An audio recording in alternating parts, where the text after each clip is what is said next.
Assalamualaikum warahmatullahi wabarakatuh. Waalaikumsalam warahmatullahi wabarakatuh. Apa kabar kalian hari ini anak-anak? Alhamdulillah baik Pak. Alhamdulillah Pak. Baik. Semoga dalam lindungan Allah Subhanahu wa Ta'ala dan selalu diberikan kesehatan, kekuatan, dan kelancaran ketika beraktivitas dimanapun kita berada. Karena di masa sulit seperti ini, wabah tak kunjung usai. Kita terus untuk diuji imunitas dalam diri kita masing-masing. Untuk itu, kalian tetap berhati-hati, stay healthy, memakai masker, dan istirahat yang cukup.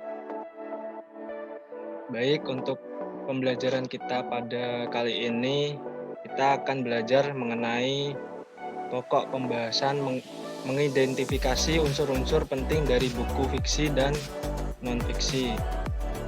Sebelumnya, apakah kalian sudah mengetahui apa itu buku fiksi? Buku fiksi merupakan buku yang berisi cerita dan bersifat imajinatif. Baik sekali, ya Dian tadi ya. Jadi buku fiksi itu berisi tentang cerita imajinatif yang sifatnya khayalan ya. Oke, langsung saja masuk ke inti dari pembelajaran. Bapak akan share PowerPoint-nya. Langsung saja masuk ke pengertiannya. Pengertian dari buku fiksi. Buku fiksi adalah buku yang berisikan cerita tidak nyata atau rekaan, imajinasi, khayalan. Cerita rekaan ini bisa bersumber dari imajinasi dan khayalan dari penulisnya.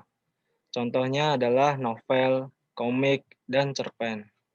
Amanat berisi tentang pesan yang ingin disampaikan ke pembaca, yaitu gagasan moralnya yang bisa didapat.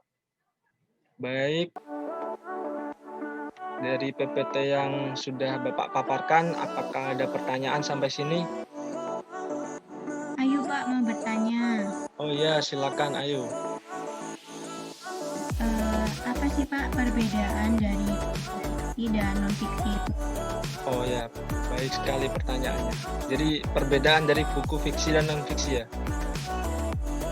Perbedaannya terletak pada fakta dalam sebuah karangan, imajinasi atau tidak, dari segi gaya bahasa yang digunakan. Jadi pada cerita non-fiksi, penulis juga boleh menggunakan bahasa kiasan atau mendayu agar pembaca tidak bosan pada sebuah tulisannya bersifat fakta yang berisi pengetahuan. Baik, yang sudah Bapak paparkan. Untuk rangkaian materi kegiatan selanjutnya, kita akan mengidentifikasikan secara bersama dari unsur-unsur buku fiksi ya. Bapak akan bagikan buatnya di grup, nanti kalian identifikasikan secara kelompok, di kelompok kecil yang terdiri dari 2 orang. Nanti setelah itu kita identifikasikan secara bersama dan Bapak akan tunjuk. Kasih waktu 20 menit ya. Sampai jumpa. Ya Pak. Ya Pak.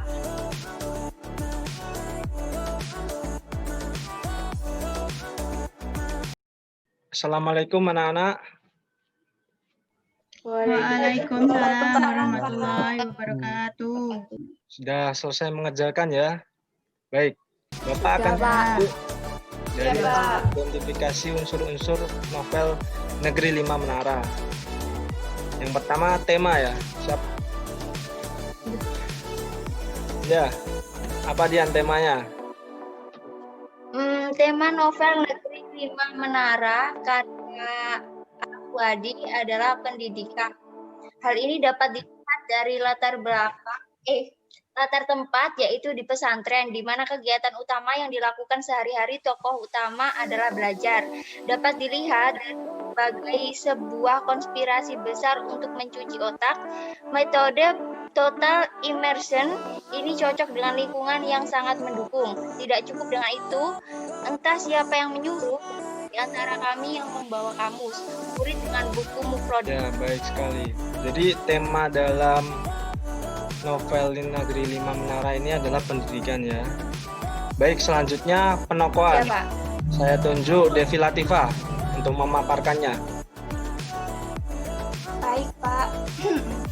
Penokohannya terdapat 11 tokoh, di antaranya pertama Alif Fikri yang memiliki tokoh patuh dan sayang pada emak dan taat agama. Dia juga anak yang pintar. Kemudian yang terakhir yaitu Tyson yang memiliki karakter tegas. Begitu, Pak. Oh ya, baik sekali jawaban dari Devi Latifah ini. Jadi penokohan dari novel Negeri Lima Menara ini bervariasi ya. Untuk selanjutnya alur. Saya tunjuk Indah. Silakan dipaparkan. Baik, pada novel ini terdapat alur campuran. Yang pertama yaitu alur maju, terbukti pada kalimat kantorku berada di Independent Avenue, jalan yang selalu riuh dengan pejalan kaki dan lalu lintas mobil. Diapit dua tempat tujuan wisata terkenal di ibu kota Amerika Serikat, yaitu The Capitol and the Mall. Kedua yaitu alur mundur, dibuktikan pada kalimat aku tegak di atas panggung aula madrasah negeri setingkat SMP sambil mengguncang-guncangkan telapak tanganku. Pak Sikumbang, kepala sekolahku, memberi selamat karena nilai ujianku termasuk 10 yang tertinggi di Kabupaten Agam. Seperti itu, Pak. Terima kasih.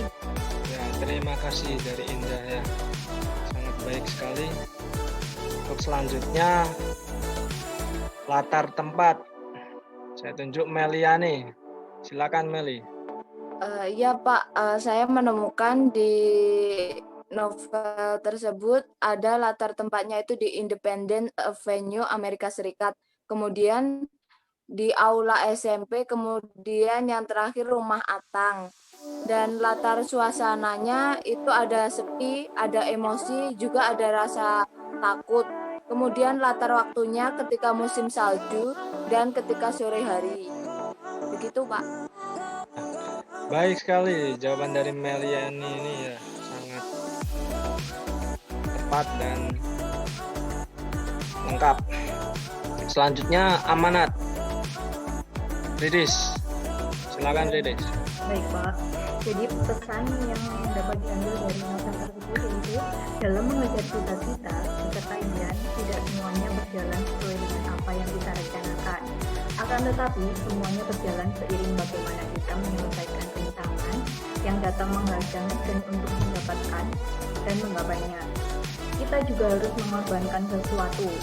Jangan pernah menyerah dalam mencapai impian. Jangan pernah meremehkan impian, walau setinggi apapun, dengan memegang teguh manjada wajada. Impian kita dapat terwujud, teruslah berdoa dan berusaha. Begitu, Pak. Baik sekali jawaban dari Salsabila Rizky ini ya. Jadi itu tadi identifikasi dari unsur-unsur novel Negeri Lima Menara. Selanjutnya kegiatan kita sudah sampai ujung dari waktunya ya. Siapa yang bisa menarik kesimpulan dari pembelajaran kita pada kali ini? Saya, Pak. Oh ya, baik Indah, silakan Indah. Kesimpulan dari unsur-unsur fiksi dan non-fiksi adalah bisa membuat kita mengetahui isi, halaman, penerbit, dan pengarang. Serta juga kita dapat mengetahui isi buku yang bersifat fakta, nyata, atau cuman imajinasi. Itu, Pak. Iya, baik. Jadi setelah kita mempelajari buku fiksi dan non-fiksi ini, kita dapat memahami ciri-ciri dari setiap buku fiksi dan non-fiksi, serta mengetahui perbedaannya. Baik, saya rasa kalian sudah memahami dengan pembelajaran materi kali ini. Semoga kita tetap diberikan pengetahuan lanjutan ya, karena kita sudah mengerti dan mengidentifikasikan secara bersama unsur-unsur buku fiksi dan non-fiksi. Setelah memahami demikian, Bapak akan memberikan tugas sebagai refleksi untuk mempertajam pemahaman kalian mengenai materi barusan. Untuk tugasnya yaitu silakan kalian mengidentifikasikan unsur-unsur dari buku non-fiksi. Ya, kebalikannya dari fiksi ya. bebas, bisa buku pelajaran, naskah, drama, pidato, atau jurnal, dan lain-lainnya. Di pertemuan minggu depan, kita akan belajar mengenai identifikasi unsur-unsur cerita pendek. Baik, kita telah melaksanakan kegiatan pembelajaran dengan lancar dan tetap semangat belajar ya. Jaga kesehatan, istirahat yang cukup. Semoga di masa pandemi seperti ini kita dapat diberikan kesehatan serta imunitas tubuh yang kuat dan pandemi agar cepat berlalu. Dan kita bisa Amin. dipertemukan kembali tatap muka seperti biasanya. Ya, terima kasih atas partisipasinya. Kurang lebihnya mohon maaf. Wassalamualaikum warahmatullahi wabarakatuh. Waalaikumsalam warahmatullahi wabarakatuh. Terima kasih, Pak. Terima kasih, Pak. Terima kasih, Pak.